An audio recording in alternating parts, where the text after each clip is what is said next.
दुनिया में इज़्ज़त पाने और जगह बनाने की दो ही सूरतें होती हैं।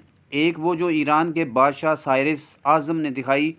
वो एक मुल्क फ़तह करने गया तो एक बहुत बड़े दरिया ने उसका रास्ता रोक लिया।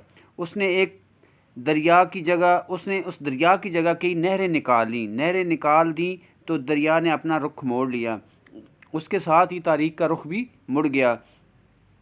तारीख़ इस तरह रुख मोड़ती है, कोई हो तो सही जो बरतर सलाहियत और सोच के साथ उससे अपना हक़ मनवाए, बरतर खूबी दिखाकर अपना हक़ तस्लीम करवाए। कमतर खूबी और कमतर लियाकत वालों के लिए मुकाबले की दुनिया में पीछे रहकर एहतजाज करना ही बाकी रह जाता है, और ये बेशक एक तकलीफ़ दह मंज़र होता है। तो दोस्तों, मैं हूं अजमल हसन बलोच और आप देख रहे हैं बलोच अजमल 408 यूट्यूब चैनल।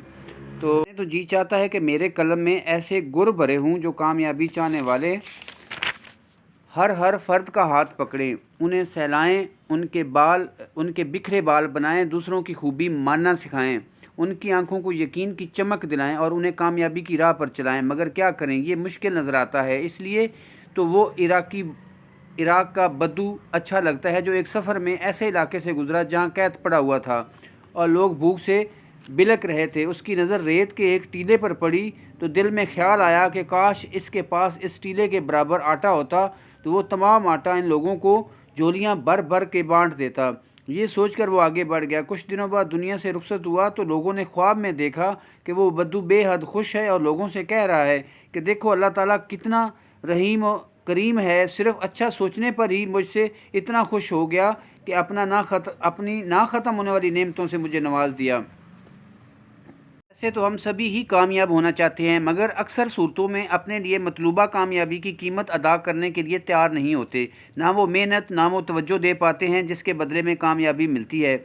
घर, स्कूल, कॉलेज, दफ्तर, सियासत, दीन, गरज, किसी जगह भी हम पूरी कीमत लेकर नहीं जाते। कभी कोताही से, कभी कम हिम्मती से और अक्सर कम फहमी से ऐसा करते हैं। फिर कामयाबी की पहली सीढ़ी पे दूसरों को चढ़ते और ऊपर जाते देखते हैं। सारा वक्त दूसरों की कमियों, कोताहियों और कमज़ोरियों को ढूंढने और नशर करने में लगा देते हैं, और ये काम बज़ाहिर बड़े माकूल नज़र आने वाले लोग करते हैं, दिल को तकलीफ़ देते हैं। काश उस वक्त से आधा वक्त ही वो अपनी कमज़ोरियों को दूर करने और सोच को दुरुस्त करने में लगा लिया करें तो कितनी ही बेहतरी की सूरत निकल आए। मगर होता यूँ है कि बद्दू अच्छा सोच कर आगे निकल जाते हैं, नेमतों के मुस्तहिक करार पाते हैं और आखिरी सीढ़ी पर बैठकर हमें बुलाते हैं, और हम उस पुकार को सुनने की बजाय फिर तबसरे करने बैठ जाते हैं। तो दोस्तों, ये आज की वीडियो थी। कुछ दो चार बातें मैंने एक बुक से शेयर की हैं, तो इसमें उम्मीद है आपको अच्छी लगी, और अच्छी लगी तो वीडियो को लाइक कर दें, चैनल को सब्सक्राइब कर दें। वीडियो देखने का शुक्रिया। अल्लाह हाफिज़।